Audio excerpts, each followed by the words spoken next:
Welcome to this week's episode of the Business of Real Estate podcast, Lynn, Hoffmann, and Eric Johnson.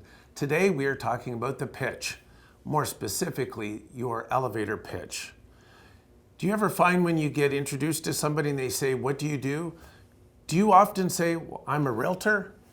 Well, if you're doing that, then you're putting yourself into that big bowl of a million different people, other people that are real estate agents as well.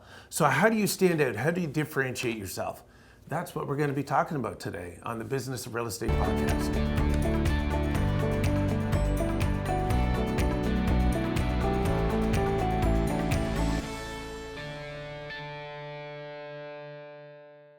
Welcome back. So today we are talking about elevator pitches and how to tell people exactly what you do without just saying, "Well, I'm a real estate agent" or "I'm a realtor." And so, Lynn, I know we deal with this all the time.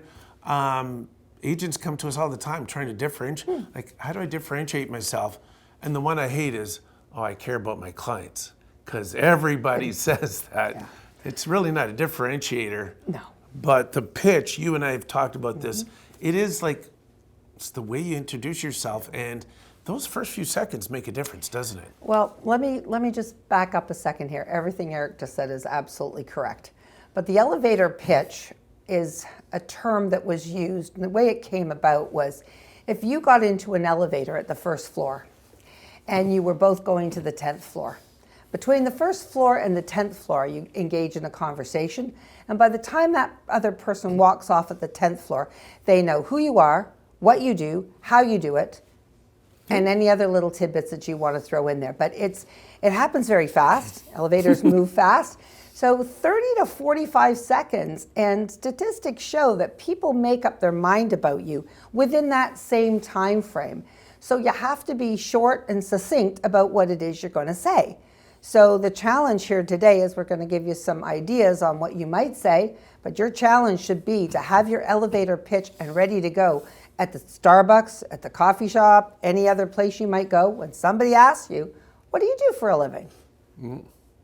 And there are different scenarios too. You could be in a networking situation. Mm-hmm. You could be talking to somebody, a potential client. It really comes down to, what situation are you in? What is your ask? So having an ask. So we'll talk about the different formats. Some people I became familiar with once I got into sales. I was talking about the pitches and from my coach. And then I got involved with a networking organization called BNI, worldwide organization. And every week we got 60 seconds to talk about, here's who I am, here's what I'm looking for. And as you said, Lynn, you had to be succinct. Like you have 60 seconds. And some people, they would come in, they hadn't practiced, they hadn't thought about what they wanted to say. And I think that's important for you, all of you as realtors, is that, we don't give enough time to these type of things. Everybody looks for the big stuff. Hey, how do I get leads? How do I get this? Well, do you know how to introduce yourself to people to set yourself apart rather than just saying, "Hi, I'm one of a million realtors out there." And we laugh about it, but seriously, if I don't say anything, Lynn, I am literally lumping myself in with every other realtor out there. And we all know that realtors are not far above used car salespeople when it comes to public's perception. I don't even know if they are above it. I think we're still just a bit. I think all we're the just same. a bit. But to Eric's point, nobody practices. You have to practice. Use the mirror, use the dog, use your husband, your spouse, whatever. Just practice until you don't get it wrong. It's not to get it right. You practice until you don't get it wrong. Tiger Woods in his day, he practiced his 3-foot putt all the time. That was the most important part. So this part, I call it an elevator pitch. It's a pitch. It's something short and succinct that you can tell somebody about yourself and your ask and your why and all those things together in a very short period of time. Can be used anywhere. Can also be used in your listing presentation. Yeah. there's a million places where this can be used, and you have to differentiate yourself. And saying that you specialize in something or you have this degree or that degree is not going to differentiate you that well. There has to be something about you. And I'm going to suggest that that something about you really should be, in that brief moment, brief seconds in time, you have to convey that you care about them, you're competent, and they are more important than you are in this transaction. That's what people are looking for. Care, competence, and trust ability. And that is a gift. There are a lot of people out there that do have that gift, and they can convey that very quickly. And that's what this is all about. This is your pitch. Yeah, and I'm taking a note from Lynn's book, right? Making a couple notes. But you said that, to me, you said the key word, about them. About them. And this is what you have to understand is, yes, you are talking about yourself, but you want to talk about what you can do for them. So as you said, talking about titles, hey, I had this, they don't give a crap. Unless it's something that helps them, means nothing. So you want to make sure that you do it about them. So I thought, we could get started with, I have a couple different sort of formats, a 5-step, a 4-step. I don't know, which ones you've used, but just talking about, so real simple one. Step 1 is the introduce yourself. Hi, I'm Eric Johnson. I'm with Remax Niagara. Summary, right? What is it that you do, right? And it could be as simple as, I help people navigate the search for a house that can become their final home. Something simple like that.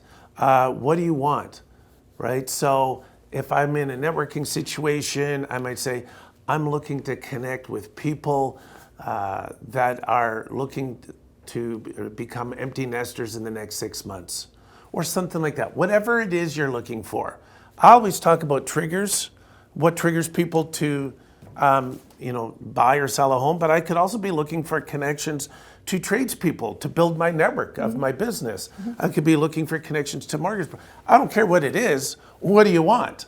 And then the final thing is call to action. So what do they do?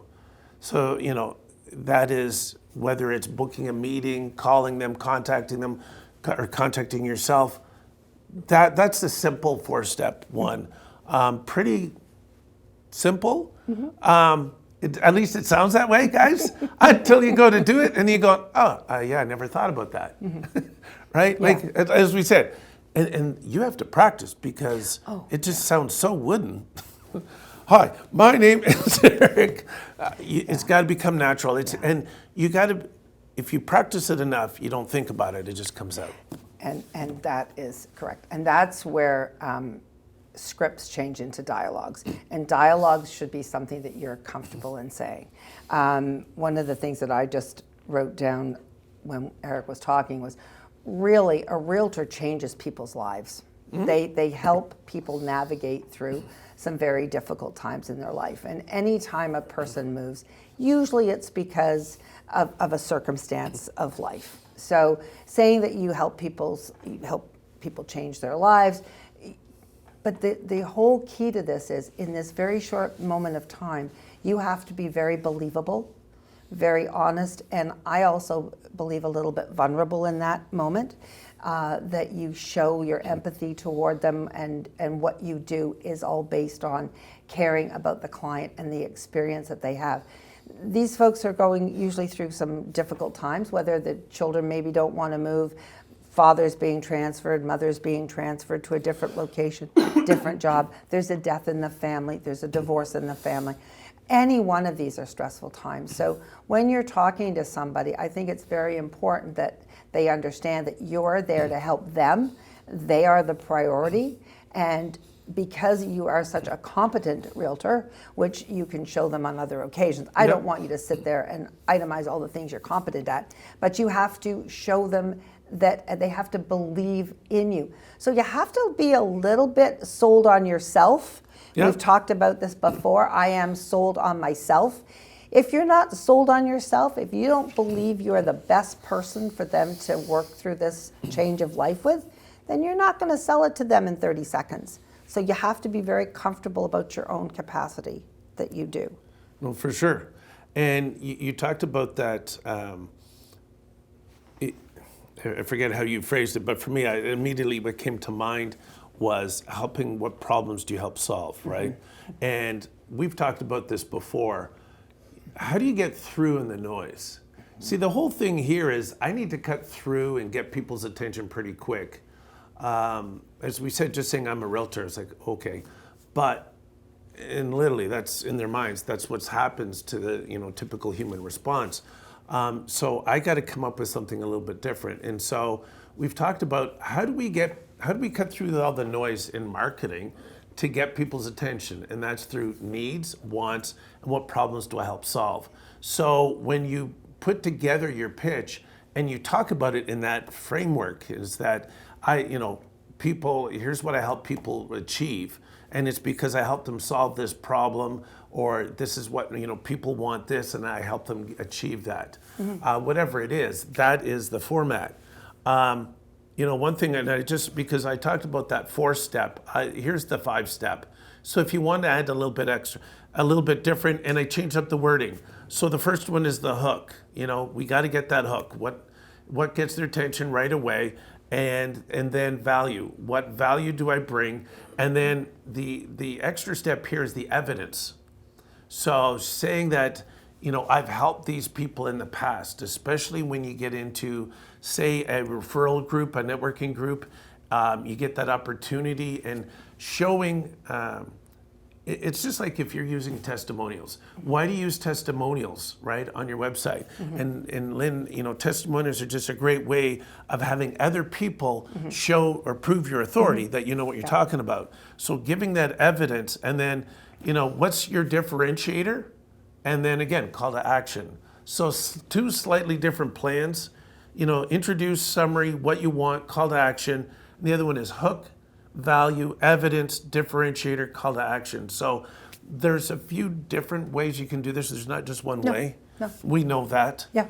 And that's where it's so important that the individual's unique personality comes through, because that's what you're doing in that short period of time. You're conveying that you are someone that they can trust, and that you care about them, and that you're competent enough to back up these claims that you're going to care about them.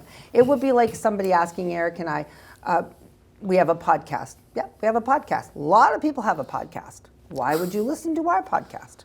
Yeah. I believe it's because we cut through a lot of the noise, as Eric said, a lot of the noise in the industry that's out there. We're both seasoned professionals in our respective fields.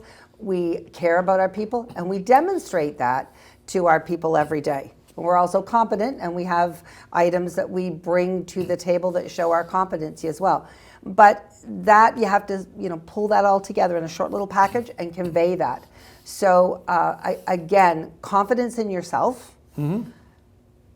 Writing all these things. Eric, you did a great job there of summarizing the points. Now fill in those points and then practice that, because you only have a few minutes in the grocery line, when you're getting your car, when you're picking it up. Somebody sees you have a realtor pin on, or they see your car, maybe see your business card in a car. They're going to ask you, what do you do? How's the market? And what makes you stand out? I change people's lives. I help them buy and sell their homes. I really care about them. They're my first priority, and my record backs that up. That's all you need to say sometimes. No, it's true. And, it's interesting, as you were talking there, these different images popping into my head. One of the ones is just that, well, all you realtors do this, right? Just people have that mentality that they already know you, and they know what you do and what you provide. And, so it is a way to differentiate yourself right off the bat if you come up with a different way to say things. Now, I'm going to tell you right now, there's going to be a huge difficulty for a lot of you. So if you're seriously thinking about, how do I differentiate myself? This is we're making it sound easy right now, but it's not. I can tell you that, because I remember when I first came across this and I was told, I was like, oh my God, it was just so much easier to say, well, I'm a salesperson, I'm a realtor, I'm a cook, I'm a whatever, you name it, that profession. But to come in and say something, and I'd see people do it really well, but you wouldn't even know. Like, they didn't even say anything about real estate or homes. I help people achieve a sense of security and whatever, and they're going on, and it's like, oh my God. And then it's like, oh, they're real estate. Like, in your mind, you go, oh, they're a real estate person and salesperson. And it's like, but I was so caught up in what they said. But at the same time, I'm thinking, that's kind of corny. So a lot of you, again, I know there's a number of you sitting there, guys, Lynn, Eric, this is kind of corny. Like, this isn't going to sound right. But again, but it takes the time. real estate industry and real estate agents have a tendency to overcomplicate things. Yes. The more difficult it looks, they're looking for this silver bullet, the magic pill, whatever you want. Many of our speakers on our podcast have all come down to some of the simplest things, the smallest things, and it's those details that make a difference. All a person wants to know about you is that you care and you're competent and you're going to take care of them. That's really what they want to know. They will eventually want to know how you do it and what you do, but to try to get all of the wonderful things you do into a 30 or 45-second pitch is impossible. So pitch is about selling yourself as the person that they can rely on and that the person that they feel that they have connected with. Many of you may have had this experience. I know I've had it a few times in my life. I'll go to sit down to interview somebody and I feel like I've known them forever. I feel like I knew them before. It's just people have all sorts of weird names for it, but there is sometimes a sense when you meet somebody that you've had an interaction with them before. But I think in the most part, it's because you've connected very quickly and you've conveyed that you are somebody that's interested in them. And that's really, at the end of the day, that's what they want to know. Yep. So don't overcomplicate it. Practice. Build a structure. I did write an article not too long ago. It did end up in one of our newsletters. All about this and how to do it and what to do. We're happy to provide or send copies of any of this stuff if anybody is interested in it. But it's something you really have to go and figure out for yourself how you're going to do this and uncomplicate it and bring it down to your basic how you're going to help somebody. Yeah, and as much as we say, break it down in simple, and I totally agree with that. The one thing I do want to get across is, we do want to, as much as we want to keep it simple, it's not just I help people buy and sell houses, because again, that's so commonplace. But there is something more. You said it earlier. You have to see the value in yourself.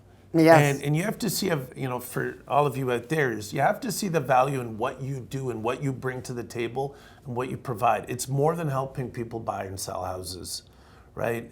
There is a lot in this entire process. There are a lot of people out there who have no clue. And I told this story once before on another previous episode where this team went out and asked, and I said, go find out what people need or want, like what's the biggest problem? And the answer coming back was, the majority of people said, it's such a complicated process, I don't know where to start. And so for them was walking them through every step of the way. And so it just went to show that there is more than just buying and selling houses. You are helping people achieve dreams in some cases. If for first-time home buyers, people who've never owned their own home, it could be that it's finding that security because they've been renting and moving from place to place, and they just need a nice, community and neighborhood to raise their children in. Like, it's different for everybody. So, it's possible to have different pitches based on who you're talking to, based on that person and what they may need or want. So you may have a couple of different ideas, but it is about going just beyond buying and selling houses. That's what I'm going to tell you. And that's sometimes what makes it more difficult is because a lot of you don't see the value in yourselves. And so, I know you've taught this. We talked about this because in the class I'm teaching right now, I talked a couple weeks ago, I talked about the limiting beliefs. And that's what holds a lot of you back is these certain beliefs that limit you from what you can achieve. And that's where you got to get past that with this. I know it may seem like, guys, this is a simple topic. Why are you belaboring this? But for me, as Lynn said, this is one of the most important because this is where you make that first impression. So what impression are you making? Yeah. Really? Right? I think so. So let's talk a little bit. You mentioned that article. So, well, actually, let's take it back further. What was the first time you remember doing a pitch? My first listing presentation. Yeah? Well, you were in business Well, I think- before. Did you not have one before real estate? Well, I suppose, yeah, I did. Yeah. Well, I used to. I know for both of us, it was quite a Here he while goes. ago. Here he goes. I first realized, okay, so here we go. So as a I used to manufacture and sell clothing for a specific industry. And then as I branched out from that for a little while, I didn't know I could sell. I didn't understand that I could sell. I'd always had a human resources, accounting background, all that kind of stuff. I had never been in the position I was in. I'd never really been allowed to sell. Well, all of a sudden I figured out I could sell, and I could sell a lot. And it wasn't real estate, but I could sell. And the premise of selling is still the same thing. You are promoting a product that you believe in, and there is a key, folks. You have to believe in it. And one thing people will say about me all the time is, you're so passionate about what you do. You believe in what you do. You believe in yourself. And I do. And I would say to people, I wouldn't say I'll buy your house or something like that, but I was passionate about any product I promoted. And this was in ladies' fashion at the time, and in other industries' fashion. And I was very passionate about it, and I believed in it, and I knew I could do it. And boy, when I figured out that I knew how to sell to people, I just had a little bit of a knack of making people feel that I was going to take great care of them and that I knew what I was going to do. And I had a plan for them, and I would put into words what my plan was for their journey with me, or plan for their inventory, or plan for what they were doing. Sales is sales, and it is a really good profession. I don't think people get a wrong impression when we say car salesperson. I mean, that's kind of the worst of the worst for me. But that's because of the way sometimes those people interact.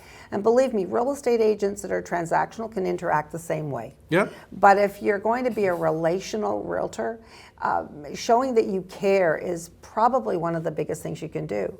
But sales professionals is a very honorable profession. You're helping people. Yep.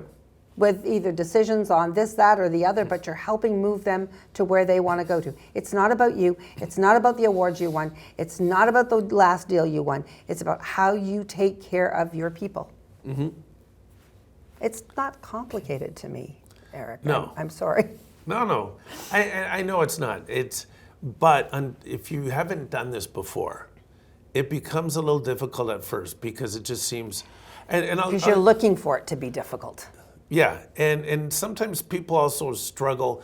Like, I'll give you an example, because the reason I asked you, and I was, I was thinking about, okay, what are we talking about for this episode? And I was trying to go back to when I first learned about this, and I was selling photocopiers, network printers, document management software, and I can't remember it exactly, but my line did start with, I help companies grow their sales, right? And efficiency. I'm selling, and it was by improving their communication and marketing.